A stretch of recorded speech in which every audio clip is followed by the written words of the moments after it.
When I said I wanted to win 8 gold medals, basically half the people in the swimming world thought I was absolutely crazy and nobody could ever do something like that. But for me, I was somebody who believed in it and somebody who believed in the process of getting there. I knew it wasn't going to happen overnight, like I said before, but every little small thing that we did was a small stepping stone in order to even be able to have that chance and that opportunity to do what I did in 2008. So, when I say from 2002 to 2008 was basically trial and error. So for me, in 2002, that's really when I started amping up my event schedule, where I was swimming 4 to 5 individual events and having a couple relays at Pan Pacs, World Championships, major international competitions throughout that time frame. Because at that time, at the Olympic Games, that's that's where I think the real truth comes out. Because I think there are a lot of people who are very talented who can make it there. There are very few people who can deal with the pressure and the stress that happens when we're there.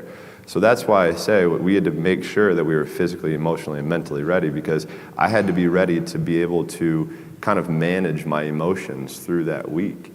Yeah, winning a gold medal is absolutely incredible. There's nothing better than standing on the podium listening to your national anthem play after you had just won a gold medal. But for me, I'm somebody who I knew that I had 7 other events after the first day.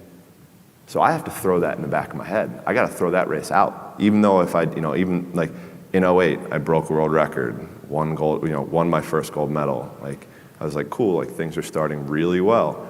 So I have to put that behind me to then get ready for the next race. And on top of that, I have to make sure I'm eating the right amount, I'm sleeping the right amount, my body is as fresh as I can possibly be. So that means sitting in an ice tank, getting massages, getting stretched, all of these small things that end up adding up to the major end result. And that was something that we learned through that process. So for us, we always also tried to compare. Every day is a new challenge, right? Every day is a challenge, is a day that we can prepare ourselves even more. So for us, we would call it putting money into the bank. So at the end of the year, when we had a major international competition, we could withdraw that money that we had saved throughout the year. And look, I'll be the first one to tell you, there were a lot of days where I did not want to get out of bed. And I guarantee you, if I ask the question here, if everybody is excited to get out of bed every single day, if I saw a hand, I'm going to blatantly call you a liar. Because we all know that is far from the truth.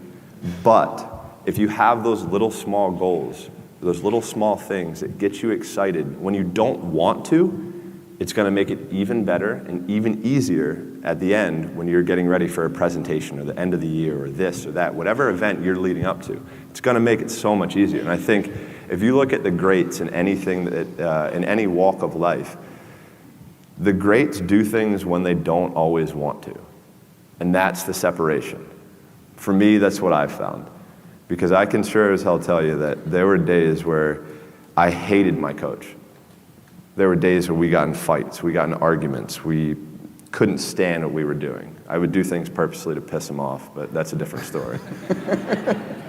But, I think that was just really how we worked. Like, he was somebody who was so perfect for me that if I ever would have swam for anybody else, I never would have had the chance to do what I did, because he challenged me in ways and forced my mind to think differently. For me as a kid growing up, I'm huge into music, and music is a big part of my life. And I'm a huge Biggie Smalls fan, and he wrote a song called "The Sky Is the Limit." And as a kid growing up, I believed that. I believed that whatever I put my mind to, and if I was willing to make sacrifices and I was dedicated, that I could achieve absolutely anything.